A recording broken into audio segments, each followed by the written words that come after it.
Dito si pabili. Ano po yun? Nakakaloka kayo ha? Yung mga utang ninyo, bayaran nyo na. Nakakaloka. Bayad na po, sir. Sinabi mo nung nakaraang buwan, ngayon ka magbabayad. Sinabi mo bayad, hindi ka pa nakakapagbayad ng utang mo. Bili na kayo dito sa Blue Ocean. Ay, sa Blue Ocean. Oo. Matatagpuan Center Mall, Baguio City. Yes, sa second floor. Yes, nandito po si Kuya. Hilbin Tanilla Vlog. Oo, ayan. I-support niyo po ang kanyang mga channel, guys. Sa Yun, no? Facebook, YouTube, at kung saan-saan pa. Nakakaloka kayo. Diba? Nakakatuwa naman, oh. Magkano po ba ito? Mura lang yan, pero bawal utang. Bawal utang dito. Nakakaloka naman. Magandang klase yan, sir. Ano po? Habang tagal na ginagamit nyo, lalong tumitibay, hindi kumukupas yan. Sigurado po ba kayo? Oo. Sa ulo ko. Wag. Nakakaloka. Salamat po. Thank you, Idol. Pabili ulit. Ano po yun? May base ba kayo? Ano po?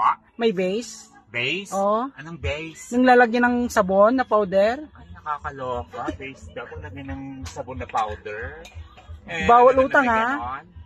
Para maganda naman to. Oh. Yeah. Thank you. Salamat po. Pabili. Ano po yun? You know. Thank you, Idol. Sige po. Thank you din po. Salamat sa pagpunta mo dito sa Blue Ocean, sa pagtatrabaho namin sa Yes po, Baguio yes po. Center Mall, second floor mga Idol. Hello. Thank you. Ano po yan?